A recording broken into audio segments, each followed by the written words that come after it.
أعوذ بالله من الشيطان الرجيم بسم الله الرحمن الرحيم إن الله وملائكته يصلون على النبي يا أيها الذين آمنوا صلوا عليه وسلموا تسليما اللهم صل على سيدنا ونبينا وشفيعنا ومولانا محمد وعلى آل محمد وبارک وسلم۔ محترم خواتین و حضرات، السلام علیکم۔ پیام صبح کے ساتھ ایک بار پھر حاضر میں ہوں آپ کا میزبان انیق احمد۔ روزانہ آپ کی خدمت میں حاضر ہوتے ہیں، قرآن کریم کی چند آیات پر اپنے معزز علماء سے سیکھتے ہیں کہ قرآن کریم کا پیغام کیا ہے، قرآن کریم کی ان آیات کے معنی مفاہیم کیا ہیں، اللہ تعالی ہمیں کیسا دیکھنا چاہتا ہے اور ہمیں کہاں دیکھنا چاہتا ہے۔ خواتین و حضرات، شان نزول سے لے کر لمحہ موجود تک ہمارے معزز علماء احاطہ کرتے ہیں اور ہم تک بات پہنچاتے ہیں قرآن کریم کی۔ ظاہر ہے کہ قرآن کریم ہر زمانے کے لیے ہے۔ آج کی جو آیات ہیں وہ سورہ صف کی آیات 8 اور 9، ان پر ہم بات کروائیں گے اپنے ملک کے ایک جید عالم دین سے۔ خواتین و حضرات، اللہ کیا فرما رہا ہے؟ یریدون لیطفئوا نور اللہ بافواہہم واللہ متم نورہ ولو کرہ الکافرون هو الذی ارسل رسولہ بالہدی ودین الحق لیظہرہ علی الدین کلہ ولو کرہ المشرکون۔ خواتین و حضرات، یہ دو آیات انشاءاللہ اس سے بات کریں گے کہ یہ کیا چاہتے ہیں، ان کی خواہش کیا ہے، کہ ان کافروں کی خواہش کیا ہے کہ یہ اللہ کے نور کو اپنی پھونکوں سے بجھا دیں۔ اللہ نور السماوات والارض یخرجہم من الظلمات الی النور، اللہ اکبر۔ تو یہ اللہ کے نور سے مراد کیا ہے؟ ایک سوال ہم یہ بھی رکھیں گے۔ نور خدا ہے کفر کی حرکت پہ خندہ زن، پھونکوں سے یہ چراغ بجھایا نہ جائے گا۔ ان کی خواہش کیا ہے؟ یہ کیوں بجھانا چاہتے ہیں اللہ کے نور کو؟ پہلی آیت ختم ہوتی ہے کافرون پر، دوسری ختم ہوتی ہے مشرکون پر۔ کافرون کو کیوں رکھا گیا ہے، مشرکون کو کیوں رکھا گیا ہے، اس میں حکمت کیا ہے؟ یہ بھی ہم سوال رکھیں گے اپنے معزز مہمان کی خدمت میں۔ خواتین و حضرات، کیا اشارہ اہل کتاب کی جانب ہے کہ یہ لوگ یہ اپنی پھونکوں سے اللہ کے نور کو بجھانا چاہ رہے ہیں؟ یعنی یہ یہود اور یہ نصارہ، یہود عزیر کو بیٹا بنا رہے ہیں، یہ ہم مسیح علیہ السلام کو ابن اللہ کہتے ہیں، اس جانب اشارہ ہے۔ ہر دور میں پھونکوں کا انداز بدل جاتا ہے۔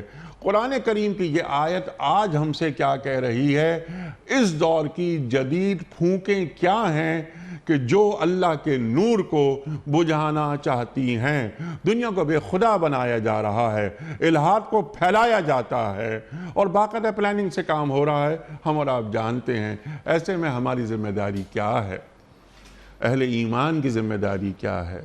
بلکہ اہل ایمان کے ساتھ ساتھ میں یہاں یہ بات بھی رکھوں گا کہ جو اہل کتاب ہیں، جو مسیح علیہ السلام پر ایمان رکھتے ہیں، جو یہود موسیٰ علیہ السلام پر ایمان رکھتے ہیں، کیا وہ یہ تصور کر سکتے ہیں، کیا وہ یہ چاہ سکتے ہیں کہ دنیا سے اللہ کو نکال دیا جائے؟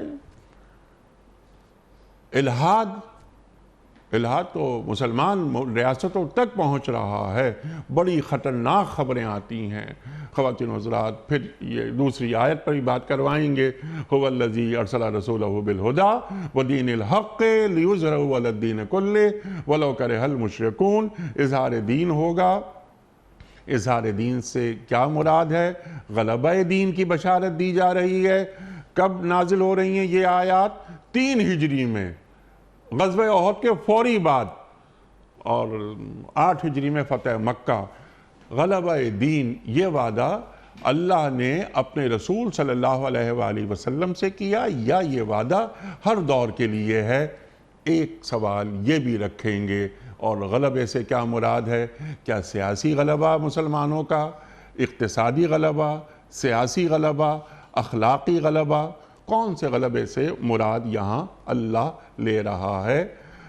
ہمیں یہ سب بتائیں گے، ہماری علمی کمی کو دور کریں گے محترم ڈاکٹر محمد حماد لکھوی صاحب۔ ڈاکٹر صاحب میں آپ کا بڑا ممنون، بڑا شکر گزار، آپ تشریف لائے۔ خواتین حضرات، ڈاکٹر حماد لکھوی صاحب ایک بہت جانا مانا نام ہمارے ملک کا، پڑھاتے ہیں پنجاب یونیورسٹی میں، ڈین ہیں الحمدللہ، پیام صبح میں تشریف لاتے ہیں اور ہمیشہ ہم ڈاکٹر صاحب سے سیکھتے ہیں۔ ڈاکٹر صاحب کو خوش آمدید کہتے ہوئے پروگرام کا آغاز اللہ تعالیٰ کے بابرکت نام سے، سورہ صف اور آیات 8 اور 9۔ اعوذ باللہ من الشیطان الرجیم، بسم اللہ الرحمن الرحیم۔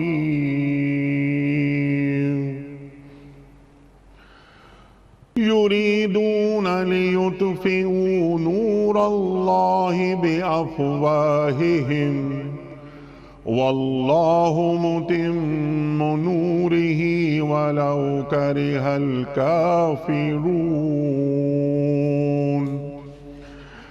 هو الذي أرسل رسوله بالهدى ودين الحق ليظهره على الدين كله ولو كره المشركون۔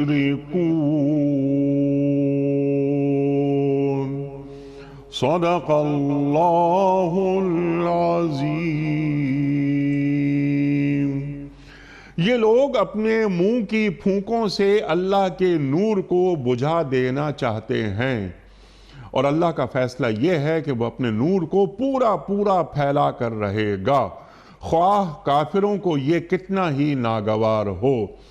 وہی تو ہے جس نے اپنے رسول صلی اللہ علیہ وآلہ وسلم کو ہدایت اور دین حق کے ساتھ بھیجا ہے تاکہ اسے پورے کے پورے دین پر غالب کر دے، خواہ مشرکین کو یہ کتنا ہی ناگوار ہو۔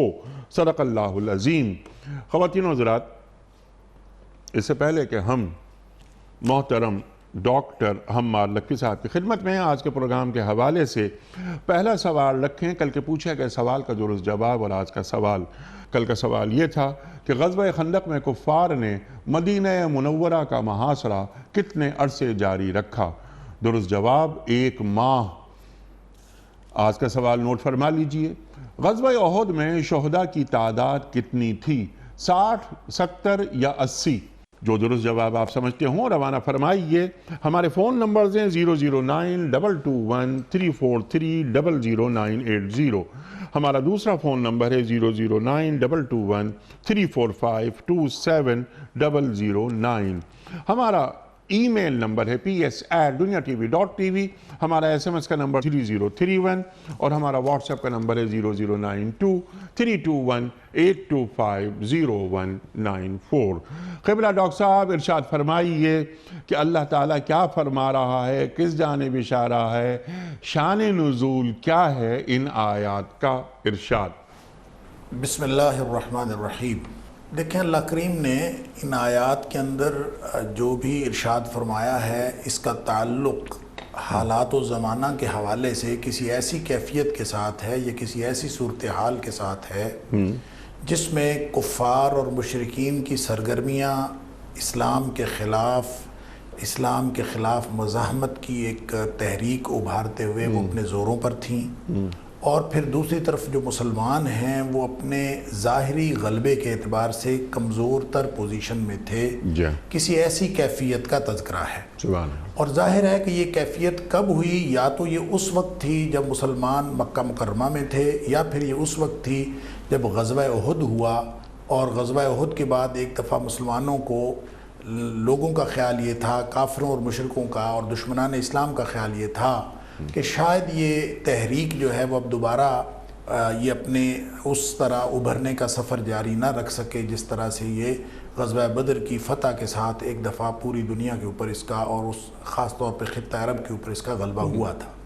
تو یہ اس کیفیت میں ظاہر ہے کہ تھوڑی سی کمزوری مسلمانوں کی دیکھ کر لوگوں کے اندر یہ خواہش بھی ابھرتی ہے، اور ان کا خیال ہوتا ہے کہ اپنی سرگرمیاں تیز کر دیں اور اسلام کہ نور کو اور اسلام کے جو جتنے بھی قوت کے جتنے مظاہر ہیں ان کو آہستہ آہستہ ختم کیا جا سکے۔ یہاں اللہ کریم نے یہ جو آیات نازل فرمائی ہیں یہ اپنے نزول کے اعتبار سے غزوہ احد کے بعد کا جو مدنی صورتحال ہے یہ اس کو واضح کرتی ہیں۔ دوسرا ایک واقعہ اس کے شان نزول میں احادیث میں بھی آیا ہے جو بہت سارے مفسرین نے نقل بھی کیا ہے کہ یہ یہودیوں نے صرف اس بنیاد پر کہ نبی اکرم صلی اللہ علیہ وسلم پر کچھ دنوں کے لیے وحی کا نزول جو تھا وہ موقوف ہو گیا تھا، اور ظاہر ہے کہ وحی کے نزول میں وقفہ تو بعض اوقات آتا رہتا تھا اور یہ بڑی معمول کی بات تھی، لیکن اس کو کعب بن اشرف یہودی جو ہر وقت اس تلاش میں رہتا تھا کہ وہ نبی اکرم صلی اللہ علیہ وسلم کے خلاف یا پھر قرآن کے خلاف یا دین اسلام کے خلاف مجموعی طور پر کوئی بات کرے، تو اس نے پھر ایک پوری مہم چلائی کہ دیکھیں اب یہ گویا یہ نور بجھا ہی چاہتا ہے، اور نبی اکرم صلی اللہ علیہ وسلم کا جو اپنے کردار کے اعتبار سے جو رسالت کا نور ہے وہ بجھا چاہتا ہے، یا قرآن اپنے نزول کے اعتبار سے بجھا چاہتا ہے۔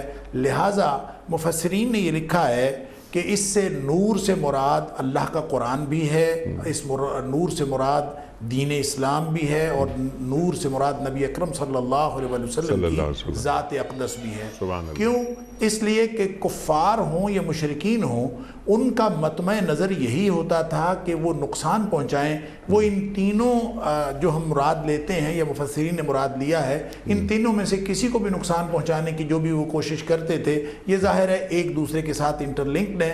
اللہ کا قرآن نبی اکرم صلی اللہ علیہ وسلم کے بغیر کچھ نہیں، اور نبی اکرم صلی اللہ علیہ وسلم کی ذات اقدس اللہ کے قرآن کے ذریعے سے ہی اتھارٹی پاتی ہے، اور یہ نبی اکرم صلی اللہ علیہ وسلم کا اسوہ اور قرآن مل کر اسلام بنتا ہے۔ لہٰذا اس سے مراد قرآن ہو یا اس سے مراد اسلام ہو یا اس سے مراد نبی اکرم صلی اللہ علیہ وسلم کی ذات ہو، معنویت اور مقصدیت کے اعتبار سے اس میں کوئی فرق نہیں ہے۔ لہٰذا دراصل یہ ان کمزور تر حالات میں جو بظاہر مسلمانوں کو کوئی غلبہ نظر نہ آ رہا ہو، جو بظاہر کوئی دنیاوی اور جو ظاہری واقعات کے سیکوینس کے اعتبار سے کوئی سامنے کامیابی کے آثار نظر نہ آ رہے ہوں، یہ اللہ کی طرف سے ایک کامیابی کی نوید ہے۔ مسلمانوں کو یہ اس الہامی رہنمائی کے ذریعے سے تقویت دی جا رہی ہے، ان کو تشجیع دی جا رہی ہے کہ تمہارے معاملات ظاہری طور پر جتنے بھی کمزور تر پوزیشن میں ہوں، اللہ نے یہ اپنا نور نازل فرمایا ہے۔ تو جس طرح نور آفتاب کا آپ دیکھتے ہیں، ظاہری نور کے جو مظاہر ہیں اس میں چاند ہے، ستارے ہیں یا پھر سورج ہے، تو اس نور کو اگر کوئی شخص اپنے منہ سے بجھانا چاہے تو یہ اللہ تعالیٰ نے ایک کمپیریزن دیا ہے کہ جو الہامی طاقت ہوتی ہے وہ انسانی طاقت کے مقابلے میں، یا یوں کہہ لیجئے کہ روحانی طاقت جو ہے اس کے مقابلے میں جو مادی طاقت ہے اس کا کمپیریزن اور اس کا موازنہ بالکل اسی طرح ہے جیسے کوئی شخص اپنے منہ کی پھونک سے چاند کو یا سورج کو یا ستاروں کو بجھانا شروع کر دے۔ جس طرح سے اس طاقت کے اندر اور اس موازنے کے اندر کوئی کسی قسم کی حقیقت نہیں ہے اور اس کا حقیقت کے ساتھ کوئی تعلق نہیں ہے، بعین ہی دین اسلام کی کامیابی، اللہ کے رسول صلی اللہ علیہ وسلم کی کامیابی اور قرآن کی کامیابی، اس کے سامنے مادی طاقتیں اور کفار اور مشرکین کی وہ ساری مزاحمتی تحریک کوئی حیثیت نہیں رکھتی۔ سبحان اللہ، سبحان اللہ، سبحان اللہ۔ شان نزول سے آپ نے اسے جوڑا۔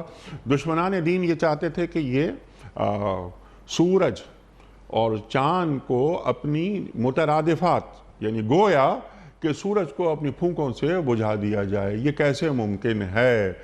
ڈاکٹر صاحب، محسوس یہ ہوتا ہے کہ وہ سلسلہ کا حال جاری ہے کہ کسی نہ کسی طریقے سے یہ جو اسلام کا امیج ہے اسے خراب کیا جائے اور پھونکیں ماری جائیں، اور پھونکوں کے ذریعے یعنی اپنی چالوں کے ذریعے، اپنی سازشوں کے ذریعے کسی طرح دین اسلام کو نقصان پہنچایا جائے۔ میں نے انٹرو میں ایک سوال یہ بھی رکھا تھا کہ ڈاکٹر صاحب سے ہم یہ پوچھیں گے کہ ڈاکٹر صاحب یہ بتائیے، یہ فرمائیے کہ آج کی جو جدید پھونکیں ہیں دشمنان دین کی وہ کیا ہیں؟ مثال کے طور پر کہ دین کو مشکوک بنا دو، مثال کے طور پر خود بدلتے نہیں قرآن کو بدل دیتے ہیں، ہوئے کس درجہ فقیہان حرم بے توفیق، مثال کے طور پر احادیث کو فرمان رسول کریم صلی اللہ علیہ وآلہ وسلم کے تعلق سے یہ بات پھیلا دی جائے خاص طور پر نوجوانوں میں کہ یہ ظنی اور قیاسی چیز ہیں۔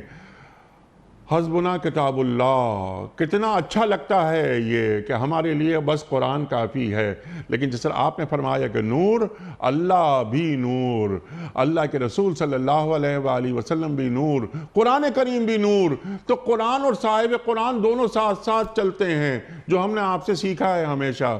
تو ڈاکٹر صاحب بس یہ فرما دیجئے کہ آج کی جدید جو پھونکیں ہیں وہ کیا ہیں؟ دیکھیں، یہ جو جدید پھونکیں یا جدید دور میں جو اسلام کے خلاف مزاحمت کا اور اسلام اور مسلمانوں کو نقصان پہنچانے کا، یا پھر یہ کہہ لیجئے کہ اللہ کی قرآن کی اور نبی اکرم صلی اللہ علیہ وسلم کی جو بپا کی بھی تحریک ہے، اس کو دبانے کی جو کاروائیاں ہیں، جس کو ہم قرآنی اصطلاح کے مطابق پھونکوں سے تعبیر کریں، اس کو سمجھنے کے لیے ہمیں ابتدا کے ساتھ اس کو جوڑنا پڑے گا کہ نبی اکرم صلی اللہ علیہ وسلم نے مدینہ طیبہ کے اندر جو اپنی اس تحریک کو عملی طور پر آگے بڑھایا، اس سے پیچھے اس کے پس منظر میں مکی دور دعوت بھی موجود ہے، اور یہ مزاحمت کی تحریک تو وہیں سے شروع ہو گئی تھی، اور وہاں پہ کون سی وہ اویلیبل فیسلٹی تھی، کون سا وہ اس وقت کے موجود طریقہ کار کے مطابق میڈیا کا یا نشر و اشاعت کا کون سا وہ طریقہ تھا جو نبی اکرم صلی اللہ علیہ وسلم کی اس دعوت کو خراب کرنے یا اس کی مخالفت کرنے میں استعمال نہیں کیا گیا۔ ہم یہ دیکھتے ہیں کہ نضر بن حارث جیسا، اس نے مغنیات اور لونڈیاں لا کے ایسی محفلیں بھی برپا کرنی شروع کر دیں کہ تاکہ نبی اکرم صلی اللہ علیہ وسلم کی دعوت کا توڑ کیا جا سکے، ایسی کہانیوں کی محفلیں بھی شروع کیں جس سے نبی اکرم صلی اللہ علیہ وسلم کی دعوت کی طرف لوگ توجہ نہ کریں بلکہ اس کی بجائے اس کی کہانیوں کی طرف متوجہ ہوں۔ اسی طرح نبی اکرم صلی اللہ علیہ وسلم کی دعوت کے سامنے عملی طور پر رکاوٹیں کھڑی کی گئی، نبی اکرم صلی اللہ علیہ وسلم کی ذات اقدس کے بارے میں شکوک و شبہات پیدا کیے گئے، جو لوگ آتے تھے مکہ مکرمہ کے اندر ان کو پہلے سے کہہ دیا جاتا تھا کہ یہاں پہ ایک شخص ہے اور اس کی بات نہیں سننی، اگر آپ اس کی بات سنیں گے تو اس کی بات کے اندر ایسا جادو ہے کہ وہ تمہیں اپنے دام میں پھنسا لے گا۔ علی ھذا القیاس، اس وقت کا میڈیا جو کوئی ممکن تھا وہ بھی سرگرم ہوا نبی اکرم صلی اللہ علیہ وسلم کے خلاف، اس وقت کی جتنی قوتیں انفرادی اور اجتماعی طور پر ہو سکتی تھیں وہ ساری کی ساری دشمنان اسلام نے نبی اکرم صلی اللہ علیہ وسلم کے خلاف صرف کی۔ جب نبی اکرم صلی اللہ علیہ وسلم ہجرت کر کے مدینہ طیبہ تشریف لائے تو اب تو گویا تھوڑے سے پڑھے لکھے کافروں کے ساتھ واسطہ پڑا، اور وہ بذام خود جو اپنے علم کا جو اور علمی طور پر بھی اور ثقافتی طور پر بھی اور معاشی طور پر بھی اس علاقے کے اندر غلبہ رکھتے تھے، یعنی یہود کی قوم، اور وہ واقعتاً غالب تھے، اور لوگ جو وہاں کے لوکل تھے، جو ارد گرد کے قبائل تھے، وہ اس سے اپنے آپ کو مغلوب سمجھتے تھے، تو ان لوگوں نے اپنی جو علمی نکات کے حوالے سے اور علمی سوالات کے حوالے سے انہوں نے نبی اکرم صلی اللہ علیہ وسلم کی دعوت کا توڑ کرنا شروع کیا۔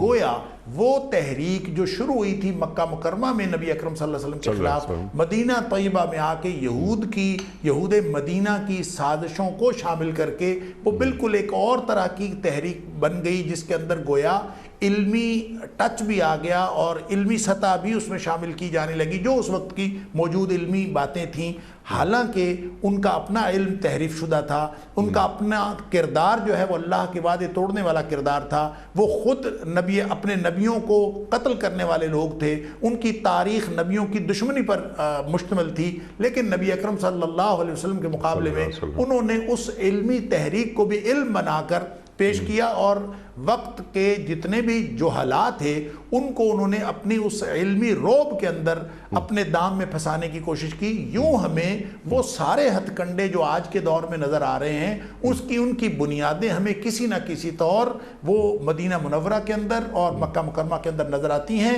کہ نبی اکرم صلی اللہ علیہ وسلم کی دعوت کے خلاف پورا عالم کفر اکٹھا ہوا، پورے مشرک اکٹھے ہوئے، مشرکوں نے کافروں کے ساتھ گٹھ جوڑ کیا، حتیٰ کہ یہودی یہ تک کہتے تھے کہ مسلمان نہ ہو اور مسلمانوں سے بہتر مشرکوں کا دین ہے، شرک قبول کر لو تو زیادہ بہتر ہے، کیونکہ اسلام دشمنی میں الکفر ملت واحدہ، کفر کی جتنی بھی قوت ہو سکتی ہے یا قوت کے جتنے بھی مظاہر ہو سکتے ہیں انفرادی اور اجتماعی سطح پر، یہ سب اکٹھے ہوتے ہیں اور اسلام کے خلاف ایک مزاحمت کی تحریک برپا کرتے ہیں۔ اور اس کے مقابلے میں اللہ تعالیٰ فرماتا ہے یریدون لیطفئوا نور اللہ، یہ اللہ کے نور کو بجھانا چاہتے ہیں بافواہہم، اپنے اپنے منہوں سے، گویا ان سب کی قوت ملا کر اللہ کے نور کے مقابلے میں یہ حیثیت بھی نہیں رکھتی جس طرح سورج چاند اور ستاروں کے مقابلے میں کوئی شخص اپنے منہ سے پھونکے مارے۔ اور آج کے دور میں جب ہم دیکھتے ہیں تو یہ پھونکیں ہمیں مانوی طور پر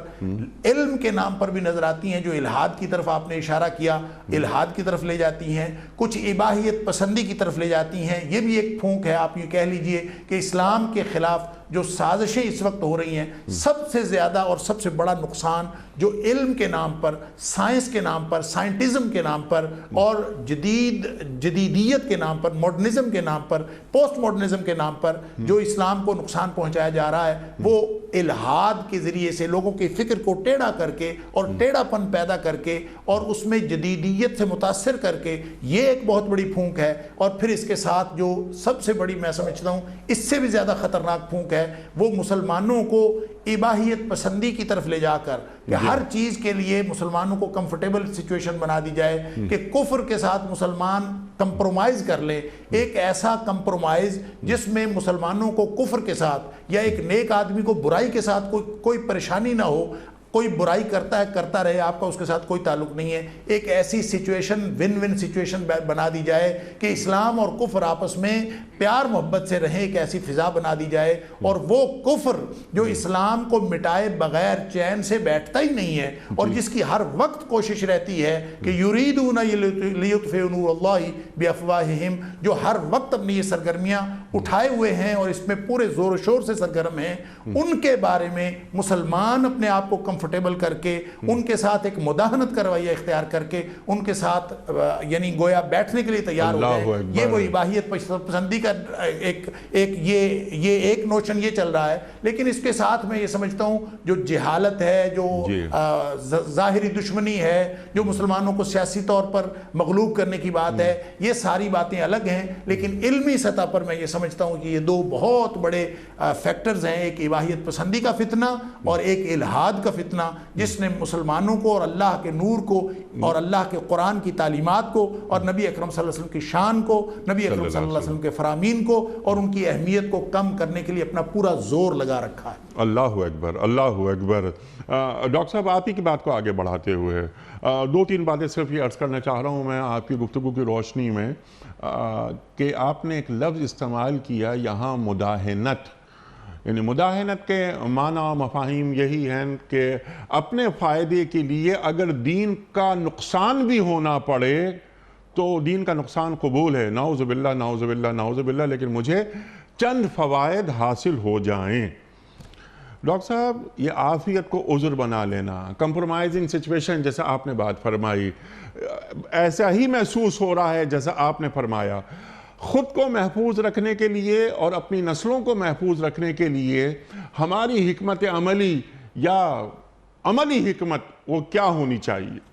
دیکھیں، بات ہو رہی ہے دین کی۔ اگلی آیت میں جو والذی ارسل رسولہ بالہدی ودین الحق کی جو بات کی ہے، اس کو آپ جوڑیں اگر اس یریدون لیطفئوا نور اللہ کے ساتھ، تو نہیں ڈاکٹر صاحب، اس میں تو ایک اور بات ہے، واللہ متم نورہ ولو کرہ الکافرون، اللہ تعالیٰ اپنے نور کا اتمام کرے گا۔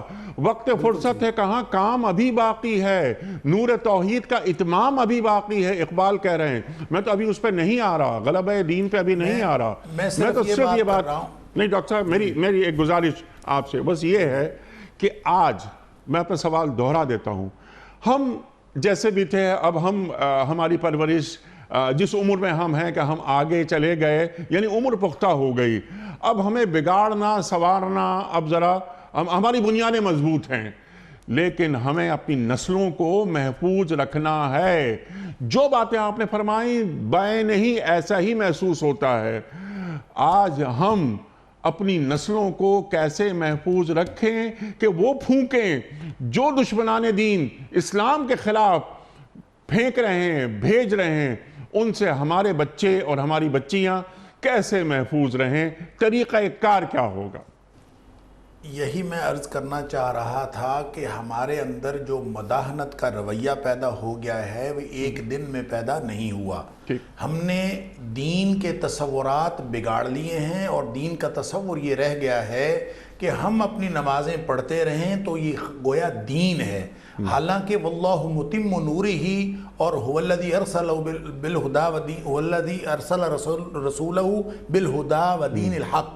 ان دونوں کو جب آپ جوڑیں تو جو دین کا تصور ہے، جو اللہ کے نور کے اتمام کا تصور ہے، جو اللہ تعالیٰ کے دین حق اور نبی اکرم صلی اللہ علیہ وسلم کی لائی ہوئی ہدایت کا تصور ہے، وہ ایک ہولسٹک اپروچ کے تحت پورے دین کے مطابق اللہ کے رسول صلی اللہ علیہ وسلم کی لائی ہوئی شریعت کے مطابق زندگی گزارنا ہے اور زندگی کے ہر پہلو کو اس کے مطابق کرنا ہے. اگر صرف نمازیں پڑھنے اور روزے رکھنے کی بات ہو تو کون سا دنیا کا کافر ہے جس کو نمازیں پڑھنے اور روزے رکھنے سے کوئی مسئلہ تھا؟ نہ ماضی میں کبھی مسئلہ تھا، نہ حال میں کوئی مسئلہ تھا. یا ماضی قریب کی آپ بات کر لیجئے کہ ہم نے یہ ملک پاکستان لیا، یہ پارٹیشن ہوئی، کیا ہندوستان میں ہمارے آباء و اجداد کو نمازیں نہیں پڑھنی دی جا رہی ہوتی تھیں؟ یا کیا کوئی مسجدیں نہیں تھیں؟ یا ان کو روزے رکھنے سے منع کیا جا رہا ہوتا تھا؟ ایسا نہیں ہے. معاملہ اصل میں اس دین کو بطور نظام اپنی زندگی میں اور اپنی پوری زندگیوں کو اس کے مطابق کر لینے میں رکاوٹ کھڑی کرنا ہے.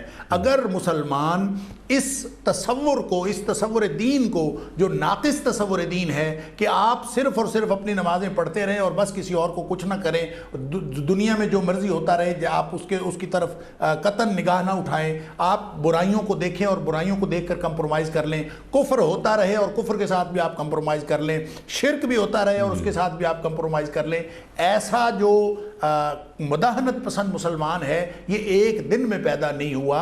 انیق صاحب، میں یہی عرض کرنے لگا تھا کہ یہ اس کے اوپر ایک دہائیاں لگی ہیں، اس پہ ڈیکیڈز لگے ہیں، اس پہ صدیاں لگی ہیں کہ ہمیں آہستہ آہستہ یہاں پہنچایا گیا ہے. نبی اکرم صلی اللہ علیہ وسلم کے دور میں بھی یہ پیشکش ہوئی تھی، کہہ دیا گیا تھا کہ لکم دینکم ولی دین، تمہارا دین اپنا ہے، ہمارا دین اپنا ہے. اور کہہ دیا گیا تھا کہ فلا تطع المکذبین ودوا لو تدہن فیدہنون. یہ کفار جو پالیسیاں بناتے ہیں اور تمہیں امن و امان کے نام پر، ماڈریشن کے نام پر اور آپس میں اعتدال کے نام پر اور انتہا پسندی سے بچنے کے نام پر تمہیں جس طرف لانا چاہتے ہیں وہ تو ایک مداحنت کا رویہ ہے. مداحنت کا معنی ہوتا ہے ڈھیلے پڑ جانا.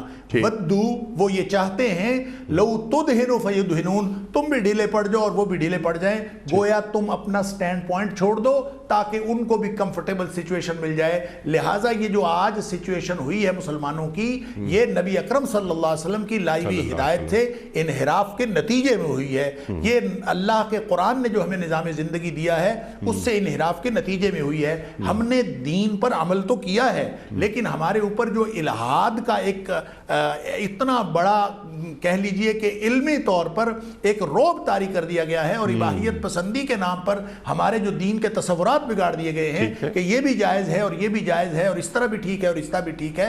اس پورے تصور نے ہماری صرف ذہنوں کو ہی نہیں بدلا بلکہ ہماری زندگیوں کو بدلا ہے، جس کی وجہ سے مسلمان آج پوری دنیا میں صرف اور صرف مغلوبیت کی زندگی گزار رہے ہیں. اور یہ مغلوبیت بے معنی نہیں ہے اور بے سبب نہیں ہے. اللہ سورہ آل عمران میں فرماتا ہے کہ اللہ اگر تمہیں انصرکم اللہ فلا غالب لکم، اللہ اگر تمہاری مدد کر رہا ہوتا تو تمہارے اوپر کوئی غالب نہیں آ سکتا تھا. یہ سارا جو غلبہ ہے، کفر کا غلبہ، شرک کا غلبہ، الہاد کا غلبہ، یہ سارا غلبہ ہماری مغلوبیت یہ بے سبب نہیں ہے. اور فرمایا وَإِن يَخْذُلْكُمْ، اور اگر اللہ ہی تمہیں چھوڑ جائے، فَمَنْ ذَا الَّذِي يَنْصُرُكُمْ مِنْ بَعْدِهِ، تو تمہاری مدد کرنے کے لیے کون آئے گا. لہٰذا آپ نے جو وجہ پوچھی ہے تو وجہ اصل میں یہی ہے کہ ہم نے دین کا تصور ہی نہیں بگاڑا، عملی طور پر اس سے دور ہو گئے ہیں. جی سبحان اللہ. مغلوبیت کی جو آپ نے بات فرمائی، بہترین یہ بات کہ محسوس یہی ہوتا ہے، یعنی زمینی حقائق یہی ہیں کہ فکری طور پر مغلوب بلکہ مرعوب، اور پوزیشن ہماری ڈیفینسو ہو گئی ہے، یہ مدافعانہ انداز ہونے لگا ہے. لیکن جو دین ہمارا کیا بتاتا ہے ہمیں کہ جب بھی دین آتا ہے تو وہ دندناتا ہوا آتا ہے، اس میں اف اور بٹس نہیں ہوتے. بالکل کلیئر بات ہوتی ہے۔ سوال تو خیر میرا ایک یہ بھی تھا کہ آج کیا کیا جائے، حکمت عملی کیا بنائی جائے، خاص طور پہ نوجوانوں کو ذہنی طور پر مروب اور مغلوب ہونے سے کیسے بچایا جائے۔ آپ پڑھاتے ہیں پنجاب یونیورسٹی میں، تو جو اسٹوڈنٹس آپ کے سامنے بیٹھتے ہیں، جن کو آپ پڑھاتے ہیں، ان تک کیسے یہ دین کا اصل پیغام پہنچے تاکہ ان کے لہجوں میں دراڑ نہ پڑے اور ان کی بنیادیں کمزور نہ ہوں۔ لیکن اگلی آیت بھی بہت اہم ہے۔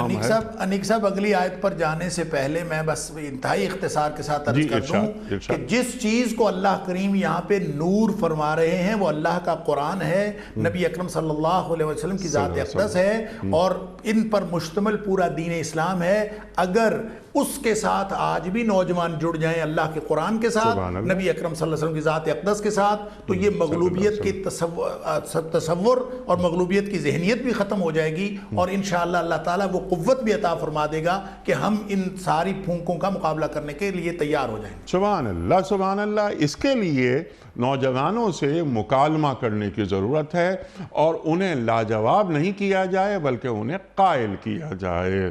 محسوس یہ ہوتا ہے کہ کہیں نہ کہیں کوئی کمیونیکیشن گیپ آ رہا ہے، اس گیپ کو ختم ہونا چاہیے تاکہ وہ اپنے ایمان پر، اپنے عقیدے پر، اپنے فہم پر انہیں پورا یقین ہو کہ ہاں جو قرآن میں پڑھ رہا ہوں یہ میرے اندر بھی اتر رہا ہے۔ ڈاکٹر صاحب یہ هو الذی، بلکہ اس سے پہلے واللہ متم نورہ ولو کرہ الکافرون، اللہ اپنے نور کا اتمام کر رہا ہے، نور کو مکمل کر کے رہے گا۔ اللہ خود نور ہے تو وہ نور کو مکمل کر رہا ہے۔ اللہ اکبر۔ تو کیا یہاں غلبہ دین کی بشارت دی جا رہی ہے؟ بالکل یہ غلبہ دین کی بشارت ہے، اور جیسے میں نے شروع میں بھی عرض کیا تھا کہ یہ وہ الہامی رہنمائی ہے اور وہ الہامی بشارت ہے جو مادی واقعات اور مادی حالات سے ماورا ہو کر مسلمانوں کو ایک تقویت دلا رہی ہے اور ایک خوشخبری دے رہی ہے کہ تمہارے جو اللہ کا دین تمہیں ملا ہے یہ اس قدر یعنی یہ قیمتی چیز ہے، اور اللہ کی طرف سے اس قدر اس کے اوپر رہنمائی اور حمایت اور اللہ تعالیٰ کی رحمت اس کے اوپر موجود ہے کہ اس نے کامیاب ہونا ہی ہونا ہے۔ جیسے نبی اکرم صلی اللہ علیہ وسلم کے بے شمار فرامین ایسے ہیں جو ظاہری حالات سے مطابقت نہیں رکھتے، لیکن اللہ تعالیٰ نے نبی اکرم صلی اللہ علیہ وسلم کی حیات طیبہ میں ان کو پورا فرمایا، یا پھر نبی اکرم صلی اللہ علیہ وسلم نے بعد ازاں آپ کی حیات طیبہ کے بعد صحابہ کرام نے دیکھا کہ ہم نے وہ فرمان نبوی سنا اور پھر ہم نے اپنے سامنے اس کو پورا ہوتا دیکھا۔ مثال کے طور پر سراقہ بن مالک، جس کے سامنے نبی اکرم صلی اللہ علیہ وسلم یہ بات فرمائی تھی، جو نبی اکرم صلی اللہ علیہ وسلم کو نعوذ باللہ من ذالک قتل کرنے کے منصوبے سے پیچھے آیا تھا، تو آپ نے فرمایا تھا سراقہ میں تیرے ہاتھ میں کسرا کے کنگن دیکھ رہا ہوں، اور کسرا کیا تھا؟ اس وقت کی سپر پاور ایک بادشاہ کا، اور اس کے کنگن کی بات تھی، اور ایک وہ شخص جو گھر سے نکلا ہوا ہو اور وہ ہجرت کر کے دوسرے وطن جا رہا ہو اور وہ یہ راستے میں کہے کہ تمہارے ہاتھ میں کسرا کے کنگن دیکھ رہا ہوں، تو بظاہر اس کی کوئی پورا ہونے کا کوئی امید نظر نہیں آتی، لیکن اللہ تعالیٰ نے اس کو ایسے پورا فرمایا کہ حضرت عمر فاروق رضی اللہ عنہ کے دور میں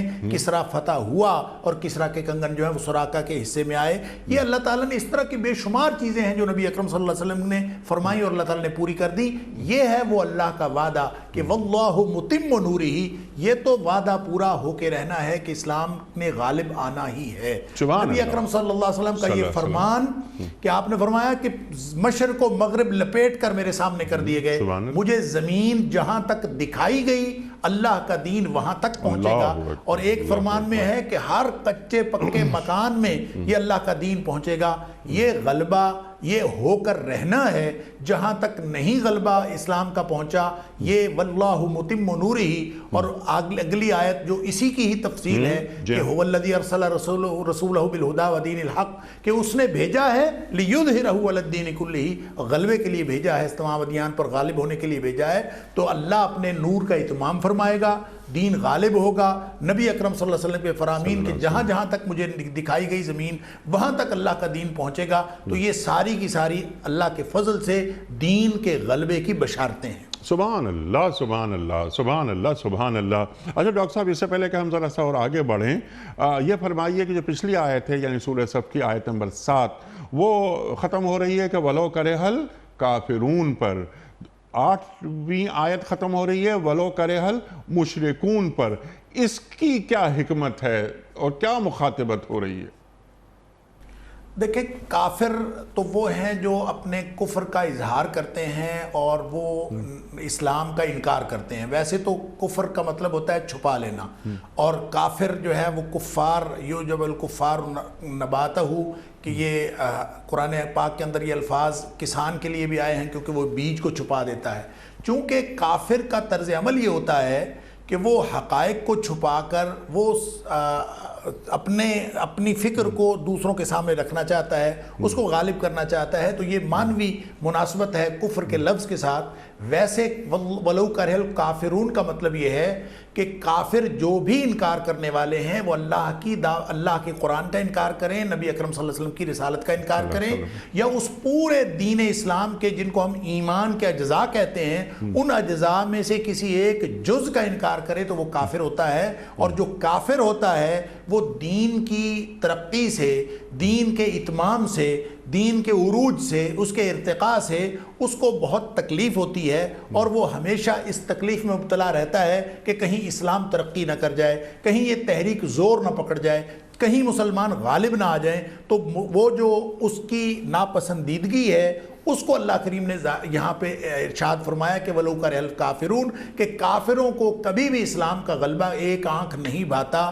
مسلمانوں کو کہیں پہ کوئی فائدہ ہو، کافر ہمیشہ اس پر، جیسے اللہ کریم نے فرمایا کہ ان تمسسکم حسنۃ تسؤہم، اگر تمہیں کوئی اچھائی پہنچتی ہے تو ان کو تکلیف پہنچتی ہے، اور اگر ان تصبکم سیئۃ یفرحوا بہا، اور اگر تمہیں کوئی پریشانی ہوتی ہے، کوئی مصیبت پہنچتی ہے تو اس سے وہ خوش ہو جاتے ہیں. تو یہ کفار دین اسلام کے جو ظاہری دشمن ہیں ان کو کفار کہا گیا ہے. رہ گئی بات مشرکین کی، اور آگے مشرکین کو کیوں کہا گیا ہے وہ اصل میں اس کا ذکر ہے هو الذی ارسل رسولہ بالہدی ودین الحق. وہاں پہ دین حق کی بات ہے لیظہرہ علی الدین کلہ، کہ یہ دین غالب آ جائے، باقی سارے مغلوب ہو جائیں اور یہ نمایاں ہو جائے. یہاں پہ جب اس غلبے کی جو بات ہے، اس غلبے میں چونکہ دلائل کی بات ہے، اس میں اس غلبے کی باقی سارے دلائل کو دبا دینے کی بات ہے، معبودان باطل کو بھی دبا دینے کی بات ہے، اور ایسے لوگ جو اللہ کے ساتھ ساتھ باقی چیزوں کو بھی شامل کرنا چاہتے ہیں اور باقی معبودان باطل کو بھی ساتھ رکھنا چاہتے ہیں، وہ اللہ تعالیٰ کی وحدانیت کی باتیں سن کر ان کو بڑی ناپسندیدگی ہوتی ہے. اور مشرک ہمیشہ اس بات کو ناپسند کرتا ہے، جیسے اللہ تعالیٰ نے فرمایا کہ وَإِذَا ذُكِرَ اللَّهُ وَحْدَهُ اشْمَأَزَّتْ قُلُوبُ الَّذِينَ لَا يُؤْمِنُونَ بِالْآخِرَةِ، جن کے دل آخرت پر ایمان نہیں رکھتے، وہ جب بھی اللہ کی ایک اکیلے اللہ کی ایک اللہ وحدہ لا شریک کی بات سنتے ہیں اور اس کا ذکر کیا جاتا ہے تو ان کے دل جو ہیں وہ بھڑک اٹھتے ہیں، ان کو بہت پریشانی ہوتی ہے. اور جب ان کے پاس معبودان باطل کا بھی ذکر ساتھ کر دیا جائے، ساتھ کمپرومائزنگ سچویشن کی بھی بات کر دی جائے، لوگوں کو بھی ساتھ شامل کر لیا جائے، معبودان باطل کی پیروی کو بھی ساتھ شامل کر دیا جائے، اذا ہم یستبشرون، پھر وہ خوش ہو جاتے ہیں. لہٰذا یہاں جو ناپسندیدگی ہے وَلَوْ كَرِهَ الْمُشْرِكُونَ کی جو بات ہے، اس کا تعلق ان لوگوں کے اس رویے کے ساتھ ہے جو اسلام کے ساتھ شرک کو شامل کر کے اپنی کمفرٹیبل سچویشن سمجھتے ہیں. اور کافروں کا جہاں ذکر ہے وہاں ان لوگوں کی بات ہے جو اسلام کے غلبے سے اور اسلام کی ذرا سی بھی ترقی کو وہ اپنے لیے وہ مصیبت سمجھتے ہیں اور اس پر ناراض اور ناپسندیدگی کا اظہار کرتے ہیں. سبحان اللہ سبحان اللہ. یعنی اگر کافرون کی بات ہے تو ہم اسے اہل کتاب کی طرف ہم اسے منسلک کر سکتے ہیں، اور جہاں مشرکون اس دور کے اعتبار سے کر سکتے ہیں، اس دور کے اعتبار سے کہ وہاں وہ کیا چاہتے ہیں، وہ یہی چاہتے ہیں کہ اپنی پھونکوں سے دین کے نور کو مٹا دیں، بجھا دیں. اور مشرکون کی جب بات ہو رہی ہے تو وہ اظہار دین کی بات ہو گئی. هو الذی ارسل رسولہ بالہدی ودین الحق لیظہرہ علی الدین کلہ وکفی باللہ شہیدا. سورہ توبہ میں آ گئی بات. یہاں وَلَوْ كَرِهَ الْمُشْرِكُونَ، قریش مکہ کو یہ بتایا جا رہا ہے اور مسلمانوں کو بشارت دی جا رہی ہے کہ اظہار دین ہوگا. ایک سرزمین پر دو دین نہیں رہ سکتے. اور 8 ہجری میں فتح مکہ سب نے اپنی آنکھوں سے دیکھا. اچھا ڈاکٹر صاحب، ایک بات اور یہ کہ ایک تاثر یہ ہے یا ایک خیال یہ ہے کہ یہ جو اللہ کا وعدہ تھا یہ محض اس عہد کے لیے تھا، اور یہ وعدہ اللہ کے رسول صلی اللہ علیہ وآلہ وسلم سے تھا، اور وہ اللہ تعالیٰ نے وہ وعدہ پورا کر کے دکھا دیا. کیا یہ وعدہ اسی عہد کے لیے تھا یا یہ رفتہ رفتہ یہ وعدہ آگے بڑھے گا اور اس سرزمین پر، اس کرۂ ارض پر ہر جگہ اللہ کا دین موجود ہوگا؟ جیسا کہ آپ نے ابھی فرمایا تھا کہ کوئی کچا گھر یا کوئی پکا گھر ایسا نہیں ہوگا کہ جہاں کلمہ طیبہ موجود نہ ہو۔ ارشاد۔ دیکھیں، پہلے تو ہم اس کو قرآن ہی کی زبان میں دیکھتے ہیں سبحان کہ اللہ، قرآن نے سبحان اللہ۔ اس آیت کو اللہ کریم نے 3 جگہ بیان فرمایا ہے، سورہ توبہ کے اندر، سورہ فتح کے اندر، اور یہاں سورہ صف کے اندر۔ جی ہاں۔ هو الذی ارسل رسولہ بالہدی ودین الحق لیظہرہ الدین کلہ، یہ الفاظ ایک جیسے ہیں، اور وہاں سورہ توبہ میں وَلَوْ كَرِهَ الْمُشْرِكُونَ بھی اسی طرح ہے، اور لیکن سورہ فتح میں ساتھ یہ وَكَفَىٰ بِاللَّهِ شَهِيدًا یہ فرمایا۔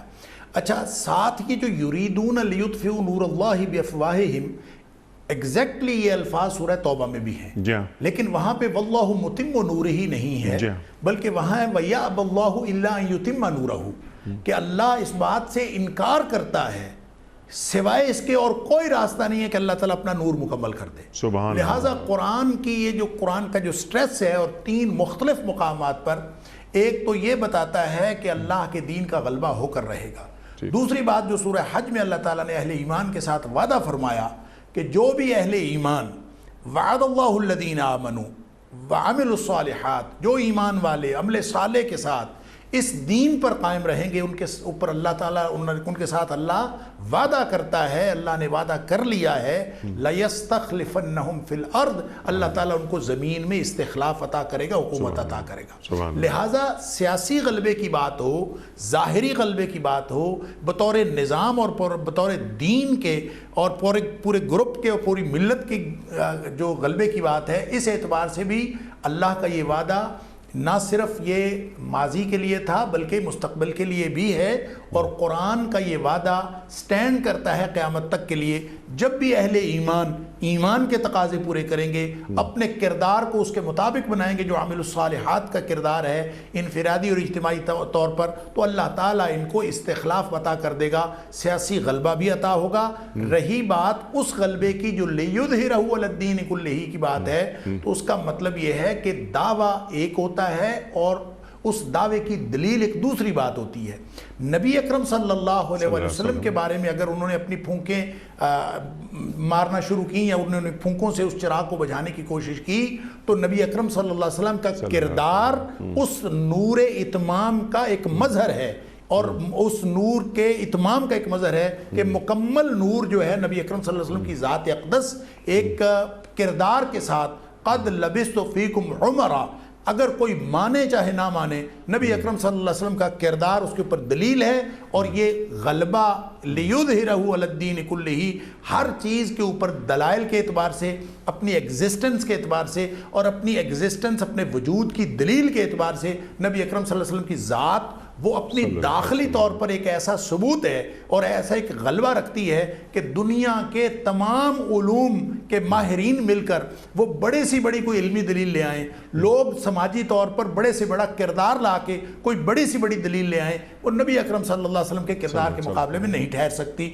یہی معاملہ اللہ کے قرآن کا ہے کہ اللہ کے قرآن کے مقابلے میں کہ پوری دنیا کوئی باطل ادھر سے آئے، باطل ادھر سے آئے، باطل سامنے سے آئے، باطل پیچھے سے آئے، جتنا مرضی کوئی حملہ کرے گا، اس قرآن کی داخلی طور پر اللہ تعالیٰ نے ایک ایسی قوت رکھی ہے کہ یہ حق ہے، اس کو اپنی صداقت کے لیے، اپنے نور کے اتمام کے لیے اور مکمل نور کے اظہار کے لیے کسی خارجی دلیل کی ضرورت نہیں ہے، یہ اپنے نور کے اعتبار سے ظاہر ہے۔ یہ غلبہ اس وقت اس اعتبار سے بھی تھا، اور پھر دین اسلام کا غلبہ جو اس وقت کی یہودیت، اس وقت کی عیسائیت، اس وقت کا شرک، اس وقت کی سابعیت، اس وقت کے جتنے بھی ادیان تھے، ان سب نے دیکھ لیا کہ اللہ کے رسول صلی اللہ علیہ وسلم کا لایا ہوا دعویٰ، اللہ کے قرآن کا دعویٰ جو دلائل کے اعتبار سے بھی سب کے اوپر فائق ہے، اور انسانی زندگی کے مسائل حل کرنے کے اعتبار سے بھی سب کے اوپر فائق ہے۔ یہ ہے وہ غلبہ مسلمان مغلوب ہوں چاہے غالب ہوں، اللہ کا دین ہر دور میں غالب رہا ہے، آج بھی غالب ہے۔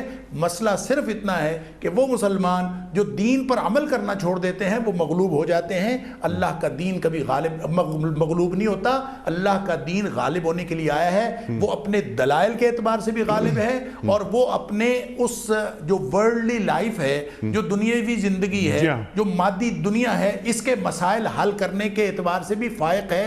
جب کبھی دنیا عقل سے کام لے گی، جب کبھی دنیا تدبر سے کام لے گی، جب کبھی دنیا فطرت سلیمہ سے کام لے گی اور پھر دلائل کا تبادلہ کرے گی، تو اللہ کا دین ہی حق ہے، یہی غالب رہے گا۔ یہ ہے معنی اس غلبے کا۔ سبحان اللہ، سبحان اللہ، سبحان اللہ، سبحان اللہ۔ اور اصل میں یہ مسلمانوں کی ناکامی کو دین کی ناکامی نہیں سمجھا جائے۔ ایک بات تو ڈاکٹر صاحب یہ، دوسری بات یہ کہ جیسے آپ نے بات فرمائی، اور یقیناً اس پہ ہمارا ایمان ہے کہ دین غالب ہے، اگر بظاہر غالب نظر نہیں آتا، ہم بدحال مفلوق الحال نظر آ رہے ہیں، مایوسی پھیلی ہوئی ہے عالم اسلام میں، بظاہر محسوس ہوتا ہے، لیکن یہ جو قرآن کریم اور اسوہ رسول کریم صلی اللہ علیہ وآلہ وسلم، یہ ہتھیار ہیں ہمارے پاس، ہم مسلح ہیں ان سے۔ قرآن کی دعوت پیش کی جائے، تاتاری مسلمانوں پر غالب آ گئے، اسلام سے مغلوب ہو گئے۔ کیا اچھی بات آپ نے فرمائی کہ ہم غالب ہیں۔ ڈاکٹر صاحب کنکلوڈ فرما دیجئے، ہم نے آج کیا سیکھا؟ اور یقیناً ہمارے دین کے پاس وہ سیاسی غلبہ ہو یا سماجی غلبہ ہو، معاشی غلبہ ہو، معاشرتی غلبہ ہو، اخلاقی غلبہ ہو، منطقی غلبہ ہو، ہمارے پاس تمام تر چیزیں موجود ہیں۔ بس وہ انتم الاعلون ان کنتم مومنین جو قرآن کریم فرما رہا ہے، کنڈیشنل بات ہے، تم ہی غالب رہو گے اگر تم مومن ہوئے۔ ارشاد فرمائے ٹو ڈوز، کرنے کے کام، ہم سے غلطیاں کہاں ہو رہی ہیں؟ دیکھیں، فکر تو ایمان کی کرنی چاہیے، جو آپ نے آیت کا حوالہ دیا کہ ایمان کے ساتھ جب ہمارے عروج کو مشروط کر دیا گیا ہے تو سب سے پہلے ایمان کی فکر کرنی چاہیے، اپنے ایمان کی حفاظت کرنی چاہیے۔ جب ایمان کی حفاظت ہوگی تو عروج جو مشروط ہے، مسلمانوں کا عروج مشروط ہے ایمان کے ساتھ، تو انشاءاللہ اس کے ذریعے سے اللہ تعالیٰ عروج عطا کرے گا۔ دوسری بات یہ ہے کہ وہ مایوس مسلمان جو اپنے حالات سے مایوس ہو جاتے ہیں اور ظاہری طور پر ان کو کوئی غلبے کی صورت نظر نہیں آتی، اور ہم عام طور پر یہ گفتگو کرتے ہوئے ایک دوسرے سے پائے جاتے ہیں کہ ہمارے جناب آج کے دور میں تو مسلمان مغلوب ہو گئے اور اسلام کے غلبے کی کوئی صورت نظر نہیں آ رہی، ان سب کو یہ آیت پکار کے کہہ رہی ہے کہ اللہ کے نور کا اتمام یہ اللہ کا وعدہ ہے، واللہ متم نورہ، اور یہ دین غالب ہوگا یہ بھی اللہ کا وعدہ ہے۔ گویا دین جو غالب ہونا ہے یا اللہ کے نور کا جو اتمام ہونا ہے وہ ہماری تدبیر سے نہیں ہونا، وہ اللہ کی تقدیر سے ہونا ہے۔ ہماری تدبیر ہمارے انجام کو درست کرنے کے لیے ہم نے اپنے انجام کی فکر کرنی ہے کہ ہم اس میں حصہ ڈال لیں، جو اس میں حصہ ڈال لے گا وہ اپنے انجام کو بہتر کر لے گا۔ ہم اگر بطور مسلمان، بطور پوری ملت، بطور قوم ہم اپنا کردار پیش کریں، اور ان حالات میں جب بظاہر اسلام کی مغلوبیت نظر آ رہی ہے اور بظاہر یہ نظر آ رہا ہے کہ اللہ کی مدد شاید ہمارا ساتھ چھوڑ گئی ہے، تو اس میں اصل میں ہمارے کردار کی ناکامی ہے، یہ اللہ کے دین کی ناکامی نہیں ہے۔ تو ہمارے کردار دین کامیاب ہوگا۔ اب ہمارے کردار سے مراد یہ کہ ایک عام مسلمان کا کردار یا حکمرانوں کا کردار، ہمارے بڑوں کا کردار، پالیسی میکرز کا کردار، تو چند بڑے کام جو امت کی سطح پہ ہونے چاہیے کہ اسلام محض ایک خطے کے لیے نہیں پورے عالم کے لیے ہے، تو چند بڑوں کے کردار کیسے ہونے چاہیے؟ جب وارسا پیکٹ ختم ہوا، روس ختم ہو گیا، تو ایک صحافی نے سوال کیا نیٹو کے سیکریٹری سے کہ جناب والا اب تو یہ وارسا پیکٹ ختم ہو گیا، USSR ختم ہو گیا، تو یہ اب نیٹو کیوں موجود ہے؟ تو نیٹو کے سیکریٹری نے کہا، میڈیا پہ آئی یہ بات، اس نے یہ کہا کہ ابھی اسلام باقی ہے۔ صحیح۔ تو اصل بات یہ ہے کہ کردار کی اگر مغلوبیت انفرادی ہے تو اس کا مطلب ہے کردار کی خرابی انفرادی ہے، اگر مغلوبیت اجتماعی ہے تو اس کا مطلب ہے کردار کی خرابی اجتماعی ہے، اگر مغلوبیت ملت کی سطح پر ہے تو اس کا مطلب ہے ہم ملت کی سطح پر بطور ملت اپنا کردار پیش نہیں کر سکے، تو اس میں پھر ظاہر سی بات ہے کہ جس سطح کی خرابی ہے، جس سطح کی مغلوبیت ہے، اس سطح کے کردار کو بہتر بنانا ہوگا۔ اگر ہم ہر سطح پہ مغلوب ہیں تو اس کا مطلب ہے ہر سطح کا کردار بہتر بنانا ہوگا۔ آپ یہ بہتر بنا لیں، انتم الاعلون ان کنتم مومنین، اپنے ایمان کی آپ حفاظت کر لیں، اللہ کا وعدہ ہے کہ کامیابی اور عروج تمہارا ہے۔ اصل بات یہ ہے کہ مسلمانوں کو نبی اکرم صلی اللہ علیہ وسلم کی فرمائی ہوئی باتوں پر، اللہ کے قرآن کی باتوں پر یقین ہو۔ دیکھیں نبی اکرم صلی اللہ علیہ وسلم ایک بات ارشاد فرمائی، جو آپ نے فرمایا نا کہ یہ غلبہ صرف ماضی کا تھا یا آئندہ کے لیے، آپ نے ایک ارشاد فرمائی بات، حدیث ہے 4 مراحل نبی اکرم صلی اللہ علیہ وسلم نے اس میں بلکہ 5 مراحل بیان فرمائے۔ پہلا مرحلہ آپ نے فرمایا نبوت ہوگی، پھر آپ نے فرمایا اس کے بعد خلافت اعلیٰ منہاج النبوہ ہوگی، پھر اس کے بعد آپ نے فرمایا ایک مملکت ملوکیت ہوگی، اس کے بعد آپ نے فرمایا کہ جبری ملوکیت ہوگی، لیکن ان 4 مراحل کے بعد آپ نے فرمایا ثم تکون خلافت اعلیٰ منہاج النبوہ، اس کے بعد جو اللہ کے رسول صلی اللہ علیہ وسلم کا جو منہاج ہے اس کے مطابق ایک پھر خلافت قائم ہوگی۔ گویا یہ ہے وہ خوشخبری، یہ ہے وہ غلبے کی بشارت جو اللہ کا قرآن بھی دے رہا ہے اور نبی اکرم صلی اللہ علیہ وسلم بھی دے رہے ہیں، بشرطے کہ ہم وہ کردار پیش کریں جو قرآن ہم سے مطالبہ کرتا ہے۔ سبحان اللہ، سبحان اللہ، سبحان اللہ۔ ڈاکٹر صاحب آپ کا بڑا شکر گزار، آپ تشریف لائے اور آپ نے ہمیشہ کی طرح آج بھی سیر حاصل گفتگو عطا فرمائی، ہماری علمی کمی کو آپ نے دور کیا۔ اللہ تعالی ہمارے علماء کو سلامت رکھے۔ وقت یا مکمل ہوا، بہت ساری باتیں مزید ہو سکتی ہیں، پھر ان کو ہم حالات حاضرہ سے بھی جوڑ سکتے ہیں کہ آج ہمیں کون کون سے کام کرنے چاہیے، خواہ ہمارا تعلق کسی بھی طبقے سے ہو، کسی بھی شعبے سے ہو۔ کوئز کل کا سوال ہمارا یہ تھا کہ غزوہ خندق میں کفار نے مدینہ منورہ کا محاصرہ کتنے عرصے جاری رکھا؟ درست جواب 1 ماہ۔ آج کا سوال نوٹ فرما لیجئے۔ غزوہ احد میں شہداء کی تعداد کتنی تھی؟ 60، 70 یا 80؟ جو درست جواب آپ سمجھتے ہوں روانہ فرمائیے۔ ہمارے فون نمبرز ہیں 0092213452709، ہمارا دوسرا فون نمبر ہے 009221343000980، ہمارا ای میل ایڈریس ps@dunyatv.tv، ہمارا SMS کا نمبر 3031 اور ہمارا واٹس ایپ کا نمبر ہے 00923218250194۔ خواتین حضرات، وقت قرآن رازی کا، کراچی میں کوئی مہمان نہیں، کاش ڈاکٹر حماد لکھوی صاحب کراچی میں ہوتے تو ہم ان کے دست مبارک سے یہ پرچی نکلواتے، لیکن کیونکہ وہ یہاں نہیں تو یہ خوشگوار فریضہ میں ادا کر رہا ہوں۔ آج کے ونر کا نام ہے مس شمائل چاچڑ، مس شمائل چاچڑ، اور یہ ہیں ڈھرکی سے۔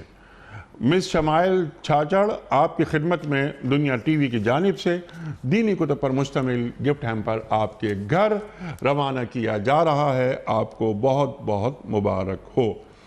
پیام صبح کا اختتام ہوتا ہے روزانہ قول پر، اور وہ قول ہوتا ہے صاحب نہج البلاغہ امیر المومنین حضرت علی مرتضیٰ کرم اللہ وجہہ کا۔ آپ فرماتے ہیں کہ جس کو بات کرنے کا سلیقہ آ جاتا ہے کامیابی اس کے قدم چومتی ہے۔ جس کو بات کرنے کا سلیقہ آ جاتا ہے کامیابی اس کے قدم چومتی ہے۔ سبحان اللہ، سبحان اللہ۔ اپنے میزبان انیق احمد کو کل تک کے لیے اجازت دیجیے۔ خدا حافظ۔ پروردگار